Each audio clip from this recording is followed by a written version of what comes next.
दोस्तों, देव crystal clear academy में आपका स्वागत है। मैं कपिल देव। आज से मैं नई क्लास स्टार्ट कर रहा हूं यूपी टेट की। ठीक है, यूपी टेट 2024 आने वाला है। अब जान रहे हैं 2024 का इलेक्शन है, तो अभी नवंबर के बाद आचार संहिता लग जाएगी। आप जान रहे हैं आचार संहिता लगने के जस्ट बाद, हो सकता है उसके पहले ही आपको नोटिफिकेशन मिल जाए आपका भर्ती का। प्राइमरी की भर्ती बहुत प्रतीक्षित है और हर सरकार चाहती है कि चुनाव के पहले कुछ भर्तियां करी जाए। ठीक है, तो लोकसभा चुनाव आने वाले हैं, उसके पहले यूपी में चूंकि सबसे ज्यादा सीट है, तो यूपी को हर सरकार चाहेगी कि लुभा लें हम। और नई नई भर्तियां बहुत सारी आने वाली है। वैसे भी बहुत सारे विज्ञापन उम्मीद में है कि आ जाएंगे जल्दी ही। और सरकार ने फैसला भी लिया है कि कई सारे रिक्तियों का ब्यौरा भी मांगा है विभागों से, और ब्यौरा काफी सारे विभागों से मिला भी है। तो हम, चूंकि प्राइमरी की भर्ती एक बल्क में आती है, बहुत ज्यादा भर्ती आती है और बहुत सारे लोग इसकी प्रतीक्षा करते रहते हैं। बहुत सारे लोग डीएलएड और बीएड करके इस समय पास बैठे भी हैं। हालांकि बीएड को बाहर कर दिया गया है, लेकिन आपका जो डीएलएड वाले हैं या बीटीसी जो पूर्व में जिसका नाम था, तो ये लोग इंतजार कर रहे हैं कि कब भर्ती आए और कब लोगों को मौका मिले। ठीक है, तो हो सकता है कि भर्ती विज्ञापन निकालने के पहले एक बार यूपी टेट का आयोजन और हो, तो हम एक अच्छी तैयारी के साथ यूपी टेट निकाल के उसके बाद फिर सुपर टेट की तैयारी करें और भर्ती की तैयारी करें। ठीक है, तो हम आज स्टार्ट करेंगे यूपी टेट का जो सिलेबस है उसके अकॉर्डिंग एक वेल प्लान जो है स्टडी प्रोग्राम करेंगे, और वन बाय वन एक एक सब्जेक्ट को क्लियर कट एकदम स्टडी करते जाएंगे। और हमारा टारगेट रहेगा कि 150 क्वेश्चन में 150 जो मैक्सिमम मार्क्स हैं उसमें कम से कम 120 130 जरूर लाएं, क्योंकि सरकार हो सकता है कि टीईटी का भी वेटेज दे दे। अभी तक फिलहाल नहीं मिला है कभी वेटेज, केवल एक 72,825 की भर्ती को छोड़ दिया जाए तो। ठीक है, तो बहुत ज्यादा लेट लतीफी ना करते हुए चलिए एक बार हम सबसे पहले देख लेते हैं सिलेबस इसका। ठीक है, कि क्या क्या सिलेबस है इसका। सिलेबस के बाद हम फोकस करेंगे एक एक सब्जेक्ट पे। हम जानते हैं कि मनोविज्ञान के क्वेश्चन सबसे ज्यादा आते हैं, तो हम मनोविज्ञान पे सबसे पहले फोकस करेंगे और आपको प्लानिंग बताएंगे कि कैसे टेट को पास किया जाता है इजीली। ठीक है, तो आप वीडियो में बने रहिएगा। ठीक है, लास्ट तक देखिएगा, स्टार्टिंग से लेकर लास्ट तक देखिएगा। हम स्टार्ट करते हैं हम। ठीक है, तो सबसे पहले हम इसका सिलेबस देखेंगे। उसके बाद सिलेबस के बाद हम आपको एक एक चीज बताएंगे कि कैसे क्या प्लान करना है आपको, और कैसे जो है हम इसमें मैक्सिमम मार्क्स ला सकते हैं। ठीक है, तो हम देखिए आपको एक एक चीज भी बताने वाले हैं, थोड़ा सा बोर्ड मेंटेन हो जाए। ठीक है, तो देखिए यहां पर यूपी टेट का एक सिलेबस खुला हुआ है, पेपर 1 और पेपर 2 का। ठीक है, तो देखेंगे तो यूपी टेट पेपर 1 का एग्जाम पैटर्न दिया गया है, किसमें किस सब्जेक्ट से कितने क्वेश्चन आते हैं। ठीक है, सबसे पहले हम बताते हैं आपको। देखिए सबसे पहला आपका बाल विकास का पार्ट है। बाल विकास जिसको बोलते हैं आपका साइकोलॉजी। ठीक है, क्या बोलेंगे इसको? साइकोलॉजी बोलेंगे, साइकोलॉजी, या इसको बोलते हैं पेडागोजिकल डेवलपमेंट। ठीक है, बाल विकास डेवलपमेंट। ठीक है, तो बाल विकास में आपका मनोविज्ञान का पार्ट रहेगा, शिक्षा शास्त्र का पार्ट रहेगा कि बच्चा कैसे कैसे बढ़ता है और कैसे कैसे नई नई चीजों को सीखता है। इसके बारे में आपको चूंकि टीचिंग करना है प्राइमरी में आपको, तो प्राइमरी में आपको जो 6 से 14 साल के बच्चे रहेंगे उन्हीं को पढ़ाना रहेगा। तो उनको हम मार पीट के नहीं पढ़ा सकते जैसे कि पहले आता था पढ़ाना। पहले के लोग क्या होता था, बच्चों को मार मार के रटा देते थे चीजों को, लेकिन आज वो समय नहीं रहा है। अब बच्चों को उनके मनोवैज्ञानिक स्तर के हिसाब से पढ़ाया जाता है, इसलिए हमको आज इन चीजों को पढ़ने की जरूरत पड़ेगी। साइकोलॉजी में पढ़ेंगे कि मनोवैज्ञानिक रूप से हम बच्चों को किस तरह से पढ़ाएं तो उनमें ज्यादा से ज्यादा अधिगम हो। ठीक है, और वो ज्यादा से ज्यादा लर्न कर पाए। ठीक है, तो बाल विकास में आपको प्रश्नों की संख्या मिलेगी 30, और 30 अंक के रहेंगे, यानी कि प्रत्येक प्रश्न आपका 1 अंक का रहेगा। ठीक है, बाल विकास के बाद दूसरा जो रहेगा आपका हिंदी है। हिंदी, देखिए हिंदी आपका कंपलसरी रहेगा सभी लोगों के लिए। ठीक है, प्रथम भाषा के रूप में हिंदी सभी लोगों के लिए कंपलसरी रहेगा। इसमें भी आपके 30 क्वेश्चन आएंगे। ठीक है, और 30 क्वेश्चन के 30 मार्क्स ही रहेंगे, यानी कि एक क्वेश्चन 1 मार्क का। ठीक है, उसके बाद भाषा द्वितीय में आप चयन कर सकते हो। कुछ लोग अंग्रेजी लेते हैं, कुछ लोग उर्दू लेते हैं, कुछ लोग संस्कृत लेते हैं, या फिर आपका अगर स्टेट एग्जाम रहेंगे तो वहां के लोकल लैंग्वेज जो भी जिस स्टेट का एग्जाम रहेगा वहां की लोकल लैंग्वेज एक लैंग्वेज ले सकते हैं। ठीक है, ये भी 30 नंबर का और 30 क्वेश्चन ही रहेंगे इसमें भी। ठीक है, उसके बाद अगला जो पेपर रहेगा वो गणित रहेगा, मैथमेटिक्स में आपका 30 नंबर के 30 क्वेश्चन। ठीक है, मैथमेटिक्स क्या है, बहुत ज्यादा टफ क्वेश्चन तो नहीं पूछे जाते हैं, लेकिन एक लेवल के क्वेश्चन अब आने लगे हैं कि चूंकि कंपटीशन बढ़ गया है। ठीक है, हम बात अगर यूपी टेट की कर रहे हैं तो जान रहे हैं कि यूपी में वैसे ही भर्ती में कितनी मारा मारी रहती है, तो कभी अगर एक आध भर्ती आती भी है तो उसमें लोग टूट पड़ते हैं, और इतने लोग बेरोजगार पड़े हैं तो भीड़ होना स्वाभाविक है। जब भीड़ बढ़ेगी तो कंपटीशन भी बढ़ेगा। ठीक है, अच्छा, पहले के बच्चे क्या थे, पहले के बच्चे नंबर कम पाते थे, लेकिन अब नंबर भी आपको अच्छे खासे मिलते हैं। मीडियम चेंज हुए हैं, स्टडी प्लानिंग चेंज हुई है, और एक इंटेलेक्चुअल लेवल जो है आज के बच्चों का हमारी समझ से ज्यादा बेहतर हुआ है जो पहले के बच्चे थे उनसे। ठीक है, तो कहीं ना कहीं कंपटीशन बढ़ेगी। तो यहां पर मैथ्स का आप देखेंगे, मैथ्स का तो इसमें भी आपका 30 क्वेश्चन और 30 नंबर के, यानी एक क्वेश्चन एक नंबर का। ठीक है, लास्ट में आपका पर्यावरण अध्ययन रहेगा, पांचवा पेपर आपका पर्यावरण अध्ययन है, 30 क्वेश्चन और 30 मार्क्स ही रहेंगे इसके। पर्यावरण अध्ययन में आपको आसपास के परिवेश से जो भी चीजें हैं, इसमें साइंस रहेगा, साइंस में आपका कुछ भी रह सकता है। ठीक है, फिजिक्स भी रहेगा, बायोलॉजी भी रहेगी, केमिस्ट्री, एकदम नॉर्मल क्वेश्चन रहेंगे, हलवा क्वेश्चन जिसको बोलते हैं, तो इसमें बहुत घबराने की जरूरत नहीं।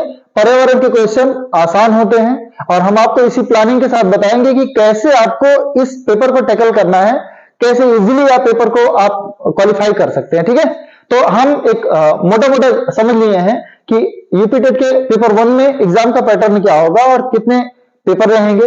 तो कुल 5 पेपर रहेंगे, 150 क्वेश्चन रहेंगे और 150 ही आपके मार्क्स रहेंगे। ठीक है, 90 आपका क्वालिफाइंग रहेगा जनरल कैटेगरी के लिए, और 82 जो है आपका रिजर्व कैटेगरी के लिए क्वालिफाइंग रहेगा।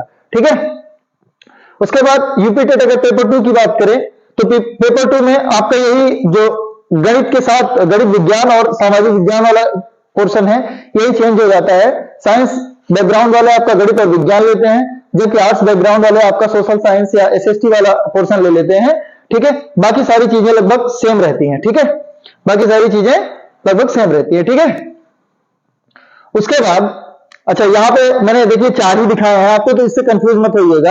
ये बाल विकास है, यानी कि आपका साइकोलॉजी वाला पहला पेपर, एक भाषा का पेपर रहेगा, और सेकेंड लैंग्वेज में आप चयन कर सकते हो, और इसमें गणित विज्ञान यानी कि 2 चीज, और सामाजिक विज्ञान में आपका 2 सब्जेक्ट रहेगा, हिस्ट्री ज्योग्राफी रहेगा, और इसके साथ साथ आपका सिविक्स रहेगा, और जो भी उसका प्रैक्टिकल है वो सब्जेक्ट। ठीक है, तो आपका 150 क्वेश्चन इसमें भी रहेंगे, आपका 150 क्वेश्चन 30 और ये 60। ठीक है, तो 150 क्वेश्चन रहेंगे और 150 ही मार्क्स रहेंगे आपके इसमें भी। ठीक है, हम एक यूपी टेट की मोटी मोटी सी बात करते हैं। अगर यूपी टेट की मोटी मोटी सी बात करें तो आप ध्यान दीजिए, एक सेकंड रुकिएगा। ठीक है, तो यूपी टेट आप देखिए, हम टेट के 2 तरह के पेपर देते हैं। टेट में आपका 2 तरह के पेपर देते हैं, टेट में आपका 2 तरह के पेपर देते हैं। एक आपका स्टेट टेट देते हैं, स्टेट का आपका टेट देते हैं, स्टेट का टेट, और दूसरा आपका सीटेट देते हैं, सीटेट। तो हम जानते हैं कि जो सीटेट होता है वो सेंट्रल लेवल के लिए वैलिड है, साथ ही साथ आपका सारे स्टेट में भी वैलिड रहेगा सीटेट का पेपर। ठीक है, तो यानी कि अगर आप सीटेट क्वालिफाई कर लिए हैं तो आप किसी भी स्टेट के, आपकी प्राइमरी की भर्ती है अगर आपकी, तो आप उसमें आप अप्लाई कर सकते हैं। जबकि आपका अगर स्टेट का एग्जाम टेट क्वालिफाई किए हैं तो आप केवल उस पर्टिकुलर स्टेट में आप क्वालिफाई करेंगे जिस स्टेट का वो टेट आप क्वालिफाई किए हैं। ठीक है, तो स्टेट वाले टेट को कई सारे राज्यों में अलग अलग नामों से जाना जाता है। अपने यूपी की अगर बात करें तो यूपी में यूपी टेट के नाम से जाना जाता है। ठीक है, तो आप अगर सीटेट किए हैं तो ठीक है, और सीटेट नहीं किए हैं तो आपको यूपी टेट आपको क्वालिफाई करना कंपलसरी ही होगा। ठीक है, हम आगे बढ़ते हैं थोड़ा सा। इसमें आपको हम प्लानिंग एक बताते हैं कि कैसे आप यूपी टेट को क्वालिफाई कैसे इजीली कर पाएंगे। ठीक है, तो देखिए सबसे पहले हम इसमें 5 पेपर में आप देखिए, तो इसमें सबसे पहला पेपर आपका होता है बाल विकास का। ठीक है, किसका पेपर होता है, तो बाल विकास का पेपर होता है। बाल विकास या चाइल्ड डेवलपमेंट बोलेंगे इसको, क्या बोलेंगे, चाइल्ड डेवलपमेंट। इस पेपर में आपको पढ़ना क्या रहेगा, चाइल्ड डेवलपमेंट में आपको पढ़ना रहेगा कि बच्चा कैसे विकसित होता है, उसमें जो कैपेबिलिटीज होती हैं, उसकी एजुकेशन को प्लान कैसे किया जाएगा जब बच्चा पैदा होगा, उससे लेकर आपको चूंकि प्राइमरी के पढ़ाना है, तो मैंने बताया स्टार्टिंग में ये बता दिया कि 6 से 14 साल तक के बच्चे आपका कैसे डेवलप होंगे और उनकी एजुकेशन का डेवलपमेंट कैसे करेंगे, वही आपको पढ़ाना रहेगा। ठीक है, तो बाल विकास सबसे इंपॉर्टेंट आपका, ये समझ लीजिए पूरे 5 पेपर में सबसे ज्यादा इंपॉर्टेंट अगर कोई चीज है तो बाल विकास है। हालांकि आपको हर पेपर में आपको अच्छे मार्क्स लाने पड़ेंगे, तभी आप क्वालिफाई कर पाएंगे एग्जाम को, लेकिन आपको बाल विकास आता रहेगा तो कई सारे क्वेश्चन आपको इजीली जो है आपको सॉल्व हो जाएंगे आपके। ठीक है, इसके बाद आप देखिए बाल विकास में आपको 30 क्वेश्चन की प्लानिंग कैसे करनी है। सबसे पहले आप पेपर जब पाते हो 150 क्वेश्चन का आपका पेपर आता है, तो इसमें आपको सबसे पहले फोकस किस पे करना है, तो हम आपको एक प्लानिंग बता देते हैं। अगर आप इस प्लानिंग के अकॉर्डिंग चलेंगे तो आप कभी भी पेपर में मार्क नहीं खाएंगे और आपका टाइम कभी भी कम नहीं पड़ेगा, क्योंकि पेपर में आप जानते हैं कि पेपर में टाइम मैनेजमेंट सबसे इंपॉर्टेंट चीज होती है। ठीक है, टाइम मैनेजमेंट अगर आप करना चाहते हो तो आपको पहले नंबर पे आपको बाल विकास रखना है, यानी कि मनोविज्ञान के पेपर आपको सबसे पहले नंबर पर रखने हैं। अच्छा, ऐसा मैं क्यों कह रहा हूं, क्योंकि आप जान लीजिए कि मनोविज्ञान में आप जानते हो कि जो क्वेश्चन सही है वो सही है, जो क्वेश्चन गलत है वो गलत है। ठीक है, उसमें आपको ये नहीं है कि आप थोड़ी देर सोचेंगे तो आपको चेंज हो जाएगा, वो एकदम क्रिस्टल क्लियर रहेगा कि आपको जिस क्वेश्चन का जवाब पता है वो पता है, नहीं पता है तो आपको नहीं पता रहेगा। ठीक है, तो बाल विकास आप सबसे पहले नंबर पर फोकस करेंगे, उसी सीक्वेंस में मैंने दिखा दिया। दूसरे नंबर पर आप फोकस करेंगे लैंग्वेज को, लैंग्वेज यानी कि आपका हिंदी जो कंपलसरी पेपर है। हालांकि बहुत सारे लोगों की हिंदी कमजोर होती है, लेकिन यूपी में ऐसी दिक्कत नहीं है, यूपी में ज्यादातर लोगों की हिंदी स्ट्रांग होती है।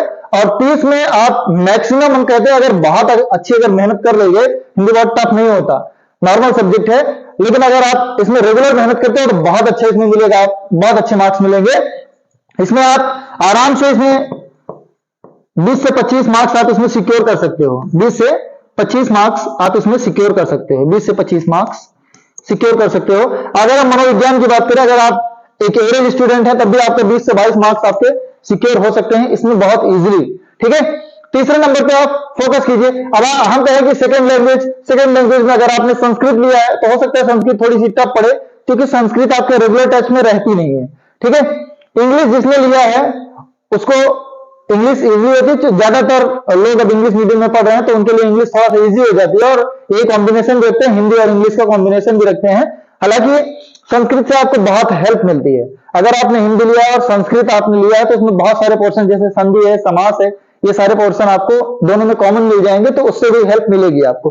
ठीक है, फिलहाल तो सेकंड लैंग्वेज अगर आती है आपको, अच्छी खासी आती है, तो आप इसको हिंदी के जस्ट बात कीजिए, मतलब फर्स्ट लैंग्वेज के जस्ट बात कीजिए। अगर आपको नहीं आती है तो थोड़ा सा वेट कीजिए, इसके पहले आप पर्यावरण अध्ययन पे फोकस कर लीजिए। आप पर्यावरण अध्ययन पे यानी कि पेपर नंबर 5 पे, पेपर नंबर आप 5 कीजिए, पेपर नंबर 5 है आपका पर्यावरण अध्ययन। और इसमें अगर आप मेहनत करते हो, अगर आप नॉर्मल मेहनत करते हो, एकदम कम से कम मेहनत करते हो, तब भी आप 18 से 20 नंबर आप आराम से ला सकते हो, 18 से 20 नंबर आप आराम से इसमें ला सकते हो। उसके बाद आप आ जाइए सेकंड लैंग्वेज में, मैथ्स अभी मत कीजिए। ठीक है, मैथ्स में चूंकि अगर आप मैथ्स में फंस गए एक बार तो मैथ्स से आप निकल नहीं पाओगे। उसमें एक क्वेश्चन अगर आप फंस गए तो आप जैसे उसमें 2-4 मिनट मेहनत करेंगे, फिर उसके बाद पता लगेगा कि आने वाला है, फिर उसी के चक्कर में और 4 मिनट जाएगा। ठीक है, तो आप, मैं लास्ट में सलाह दूंगा कि गणित का जो पेपर रहेगा उसको आप लास्ट में कीजिएगा, क्योंकि इसमें फंसने के चांसेस ज्यादा रहते हैं। तो इसके बाद आप ये लैंग्वेज वाला पेपर कर लीजिएगा। ठीक है, सेकंड लैंग्वेज का पेपर यानी कि आपका थर्ड नंबर को आप करिएगा लैंग्वेज। और थर्ड लैंग्वेज में भी आप इजीली आप 18 से 20 मार्क्स आप सिक्योर कर सकते हो। ठीक है, थर्ड लैंग्वेज में सबसे लास्ट में आप करिएगा मैथ्स का पेपर, मैथ्स का पेपर करिएगा आप सबसे लास्ट में मैथ्स का पेपर करिएगा। अच्छा, मैथ्स मैंने बताया आपको कि बहुत हाई फाई मैथ्स नहीं आती है, इसलिए बहुत घबराने की भी जरूरत नहीं। इसमें आप बहुत घिसटते पिसटते, अगर एकदम एवरेज भी स्टूडेंट है, एवरेज से नीचे भी हैं आप, तो 15 से 20 मार्क्स आप इजिली इसमें भी आप सिक्योर कर सकते हैं। अगर हम एक बार मोटा आपका इस तरफ वाला देखेंगे तो 20, 20, 40 और ये 36 जो लो आप 40, 30, 70, 76, 10, 86, 5, 91। अगर आप एक लोअर लेवल के स्टूडेंट है तब भी आपका 91 आपका सिक्योर हो गया है। आप अगर इस साइड वाले पे जाएंगे तो आप 100 प्लस रहेंगे, और अगर आप बहुत अच्छे स्टूडेंट हैं तो आप 120, 130, 140 तक मार्क्स ला सकते हैं। हालांकि जो टॉपर रहेंगे वो तो टॉपर हैं ही। ठीक है, तो एक मोटी सी रूपरेखा थी कि आप कैसे इसमें मार्क्स को सिक्योर कर सकते हो। ठीक है, और किस प्लानिंग के तहत आप मेहनत करोगे आप तो यूपी टेट को आप इजीली ओवरकम कर सकते हो। सिलेबस में थोड़ा सा हम आगे बढ़ेंगे, तो अगर हम देखेंगे सिलेबस में और आगे बढ़ेंगे हम, तो रुकिए 1 सेकंड रुक जाइएगा।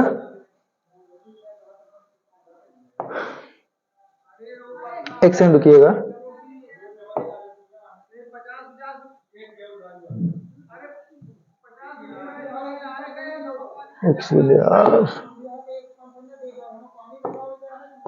हाँ, ये है सिलेबस आपका।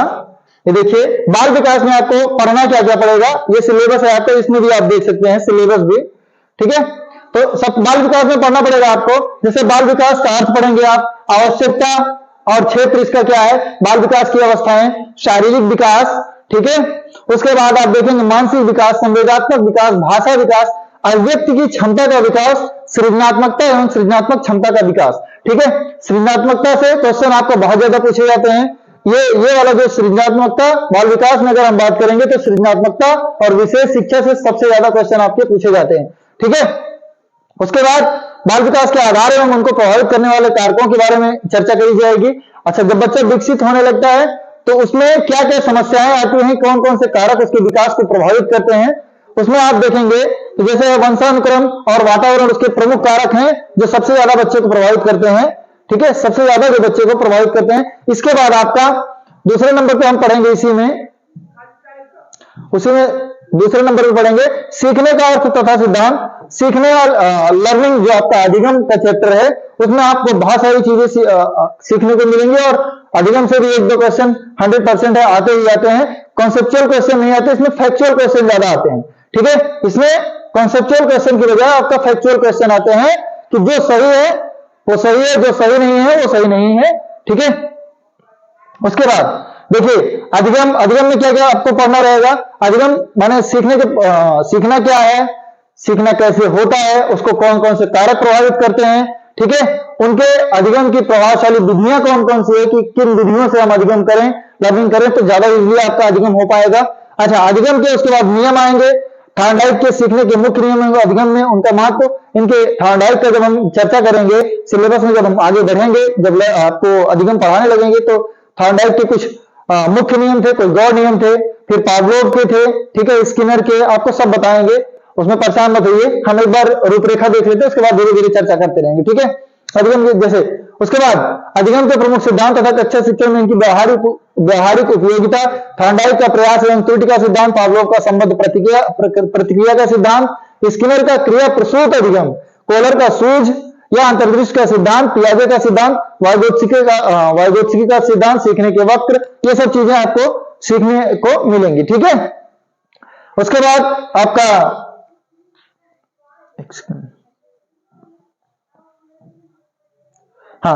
उसके बाद शिक्षण एवं शिक्षण विधाएं। ठीक है, इसी में टीचिंग को भी इंक्लूड किया गया। हालांकि टीचिंग से बहुत ज्यादा क्वेश्चन इसमें नहीं आते हैं, हाँ, लेकिन इसमें आपको सूक्ष्म शिक्षण से आपको क्वेश्चन आ सकते हैं, कभी कभी क्वेश्चन आते हैं। ठीक है, सूक्ष्म शिक्षण एवं शिक्षण कौशल के आधार, शिक्षण कौशल से भी क्वेश्चन कभी कभी आते हैं, बहुत ज्यादा इसमें आता नहीं है। हाँ, उसके बाद जो जहां से सबसे ज्यादा क्वेश्चन आते हैं वो है आपका समावेशी शिक्षा। समावेशी शिक्षा, क्योंकि समावेशी शिक्षा की जब भी बात करते हैं तो इसमें विशेष शिक्षा इंक्लूड हो जाती है, और विशेष शिक्षा या विशेष आवश्यकता वाले बच्चों की शिक्षा से बहुत ज्यादा क्वेश्चन पूछे जाते हैं। ठीक है, उसके बाद परामर्श में सहयोग देने वाले विभाग या संस्थाएं। अब इसमें आप जब विशेष शिक्षा की बात करते हैं तो इसमें बहुत सारे आपकी संस्थाएं हैं जो आपका इस विशेष शिक्षा में सहयोग करते हैं, तो उनके बारे में भी आपको पढ़ना पड़ेगा। ठीक है, उसके बाद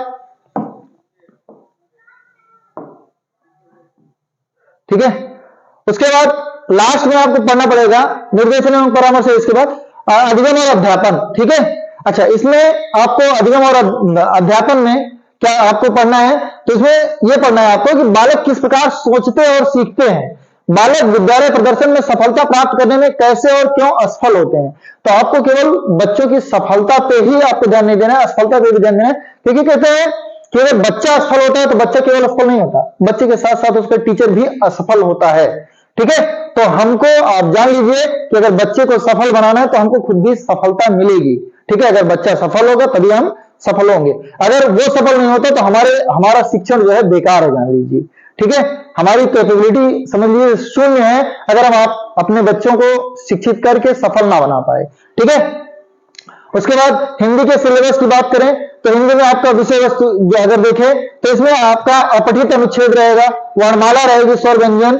ठीक है, अपठित अनुच्छेद 2 पैराग्राफ आ जाते हैं, उसमें आपको देख के उसी पैराग्राफ को पढ़ के उत्तर देना होता है। कॉम्प्रिहेंशन बोर्ड प्रश्न जो होते हैं उसमें उत्तर देना बहुत इजी होता है। ठीक है, आपका 10 नंबर कम से कम इसमें आप इजीली सिक्योर कर सकते हो। 5-5 के 2 पार्ट में आते हैं, 5-5 क्वेश्चन, कभी कभी जो है ज्यादा भी आ जाते हैं, तो आप इसको आप फोकस करेंगे तो आप बहुत इजीली आपके 10 नंबर इसमें से आ जाएंगे। ठीक है, उसके बाद हिंदी भाषा की ध्वनियों, वर्णों, अनुस्वार, अनुनासिक एवं चंद्रबिंदु में अंतर, ये सब आपको जब हिंदी पढ़ाने लगेंगे तो हम आपको एक एक चीज बताएंगे, बहुत इजीली आप इसको ओवरकम कर पाएंगे। ठीक है, हिंदी आपका बहुत इजी सब्जेक्ट रहेगा टेट के लिहाज से, और इसमें बहुत ज्यादा मार्क्स मिलने की संभावना रहेगी। ठीक है, विलोम, समानार्थी और तुकांत, अतुकांत, प्रत्यय, उपसर्ग, संधि, समास, ठीक है, लोकोक्ति एवं मुहावरे, ये सारी चीजें आपको हिंदी में आपको करना रहेगा। ठीक है, इसके साथ साथ हिंदी में भी आपका भाषा विकास का अध्ययन करना है आपको। ठीक है, भाषा विकास के अध्ययन में आपको मोटा मोटा क्या रहेगा, जैसे अधिगम और अर्जन है, भाषा अध्यापन के सिद्धांत है कि भाषा आपको बच्चों को कैसे पढ़ाओगे, कैसे उनमें लर्निंग ज्यादा होगी लैंग्वेज की। ठीक है, तो बहुत इजी रहेगा हिंदी। हिंदी आपके लिए मैं एकदम इजी बना दूंगा, इतना इजी बना दूंगा कि आप हिंदी का पेपर अगर आंख मूंद के भी करोगे तो 20 से 22 मार्क्स आप आंख मूंद के पा जाओगे। ठीक है, उसके बाद एनवायरमेंट के सिलेबस की बात करें तो एनवायरमेंट में कुछ बेसिक क्वेश्चन आते हैं, कुछ बेसिक क्वेश्चन आते हैं जो आपके एकदम परिवेश से रहते हैं, तात्कालिक परिवेश से रहते हैं, जहां बच्चा आपका लर्निंग स्टार्ट करता है। जैसे जब बच्चा पैदा होता है तो उसके आसपास का जो परिवेश होता है उसी से बच्चा ज्यादा से ज्यादा सीखता है। ठीक है, तो इसमें सबसे पहले परिवार, फिर भोजन, स्वास्थ्य एवं स्वच्छता, आवास, पेड़ पौधे एवं जंतु, हमारा परिवेश, मेला, स्थानीय पेशे से जुड़े व्यक्ति एवं व्यवसाय, जल, यातायात, संचार, ऐसे ही बहुत सारी चीजें हैं जो आपको पर्यावरण में पढ़ने को मिलेंगी।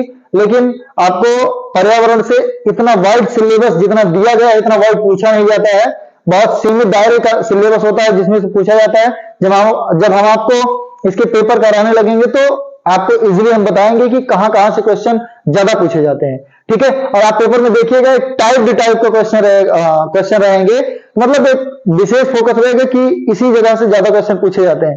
ठीक है, तो अगर आप उस नस को पकड़ लिए तो आपका ये पेपर आराम से क्लियर हो जाएगा। ठीक है, नदियां, पर्वत, पठार, वन, यातायात, इसमें ये सब बड़े लेवल के क्वेश्चन हैं, इसमें ज्यादा पूछे नहीं जाते। कॉमन नदियां पूछी जाएंगी, गंगा, यमुना, सरस्वती, यही सब पूछी जाएंगी। ठीक है, तो बहुत ज्यादा परेशान होने की आवश्यकता नहीं है पर्यावरण के पेपर में भी। ठीक है, परेशान होने वाला पेपर आपको नीचे है, अभी आपको मिलेगा। ये परेशान होने वाला पेपर अब आ गया है, ये है गणित। ठीक है, गणित थोड़ा सा परेशान करने वाला पेपर रहेगा, इसमें आपको परेशान होना पड़ेगा। ठीक है, क्यों? क्योंकि बहुत सारे बच्चे हैं मैथ्स को 10th में छोड़ देते हैं, खास करके लड़कियां 10th में मैथ्स को छोड़ देती हैं। हालांकि मैथ्स जो है हमारी रोजमर्रा की जिंदगी में भी सबसे ज्यादा अहम रोल निभाता है, तो मैथ्स जो है थोड़ा सा टफ पेपर रहेगा, लेकिन इतना भी टफ नहीं है कि आप इसको कर ना पाओ। मैथ्स में क्या पूछा जाएगा, बहुत सिंपल से जोड़ घटाना गुणा भाग वाले क्वेश्चन रहेंगे वही, लेकिन वो जोड़ घटाना गुणा भाग सामान्य जोड़ घटाना गुणा भाग ना होके थोड़ा सा अपर लेवल के रहेंगे। क्या क्या रहेगा चलिए हम बताते हैं आपको। जैसे संख्याएं एवं संख्याओं का जोड़ घटाना गुणा भाग, पहले ही मैंने बता दिया कि यही 4 चीजें पूछी जाती है। ठीक है, उसके बाद लासा मासा रहेगा, भिन्नों का जोड़ घटाना गुणा एवं भाग। भिन्नों का जब हम जोड़ घटाना गुणा भाग पढ़ेंगे तो इसमें आपको बहुत सारी चीजें पढ़ने के लिए, कौन सी भिन्न छोटी है, कौन सी भिन्न बड़ी है। ठीक है, या कई सारी भिन्न दे दी जाएंगे, उसको आरोही अवरोही क्रम में लगाना रहेगा। ठीक है, तो इस तरह के क्वेश्चन भिन्नों से पूछे जाएंगे। फिर दशमलव में जोड़ घटाना गुणा एवं भाग। ठीक है, बहुत सिंपल सा रहेगा, पता लगेगा किसी क्वेश्चन में आपका दशमलव के 3 अंक पे दशमलव रहेगा और किसी में 2 अंक पे। ठीक है, और उनको जोड़ने को दे दिया जाएगा तो उसमें कंफ्यूजन होगी, हालांकि वो कंफ्यूजन मैं दूर कर दूंगा बहुत इजीली, आप उसको समझ जाएंगे कि कैसे करेंगे तो कभी गलती नहीं होगी। ठीक है, उसके बाद आपका ऐकिक नियम है, प्रतिशत है, लाभ हानि है, साधारण ब्याज है। उसके बाद ज्योमेट्री का पोर्शन आएगा। ज्योमेट्री के पोर्शन में भी आपको बहुत ज्यादा हाई फाई नहीं पूछे जाएंगे, सिंपल से क्वेश्चन रहेंगे। मापन, माप तौल, धन, रुपया, पैसा, धारिता, लंबाई। फिर उसके बाद मेंसुरेशन से क्वेश्चन थोड़ा सा ज्यादा पूछे जा रहे हैं इस बार, 2-3 साल से पैटर्न में देखा जा रहा है कि मेंसुरेशन से क्वेश्चन ज्यादा पूछे जा रहे हैं। ठीक है, मेंसुरेशन में आपका या आयतन वगैरह आएगा, क्षेत्रफल वगैरह आएगा, तो ये सब क्वेश्चन थोड़ा सा ज्यादा आएंगे। ठीक है, अच्छा उसके बाद है रेलवे या बस समय सारणी। ठीक है, आंकड़ों का प्रस्तुतिकरण एवं निरूपण। रेलवे या बस समय सारणी में से इसमें क्वेश्चन है थोड़ा सा घुमा के पूछेंगे।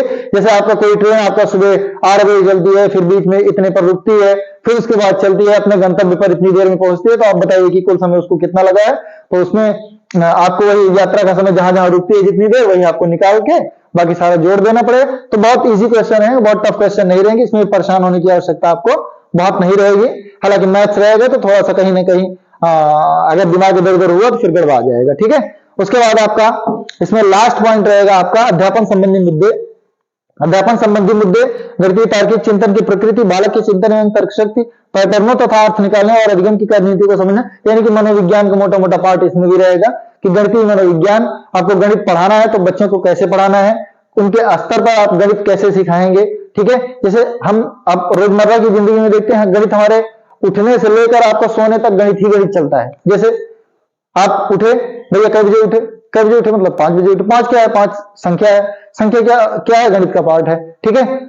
उसके बाद स्कूल कितने बजे जाना है? 8 बजे स्कूल जाना है, तो 8 क्या है? 8 संख्या है, स्कूल जाना है तो जो है वो भी आपका गणितीय पार्ट हो गया। तो हम कहीं ना कहीं गणित तो हमारी रोजमर्रा की जिंदगी में शामिल होता है, और उसको हम आपका किताबों से और ये कॉपियों पे लिख के सीखने से ज्यादा हम आप रोजमर्रा की जिंदगी में वैसे सीख जाते हैं। जैसे देखिए, आप जो पढ़ा लिखा व्यक्ति रहता है वो भी आपका पैसा पहचान जाता है, और जो अनपढ़ होता है वो भी पैसा पहचान जाता है, ठीक है। अगर आप 10-10 की नोट दे दोगे तो वो अनपढ़ भी गिन लेगा, और पढ़ा लिखा रहेगा तो वो भी गिन लेगा। हालांकि मैथ्स जो है आपका परिवेश से ज्यादा सीखी जाती है। उसके बाद जब हायर मैथ्स सीखोगे, आप बहुत अच्छी मैथ्स सीखना चाहोगे, इंजीनियरिंग लेवल की मैथ्स सीखना चाहोगे, तो वो सब आपका थोड़ा सा किताबों से रहेगी, और आपका जो हाई फाई स्टडीज रहेंगे उसमें आपका हाई फाई मैथ्स पढ़ेंगे, ठीक है। तो ये मोटा मोटा आपका सिलेबस है, यूपी टेट का ऐसा ही सिलेबस है, और इतना ही सिलेबस है, बहुत ज्यादा है नहीं।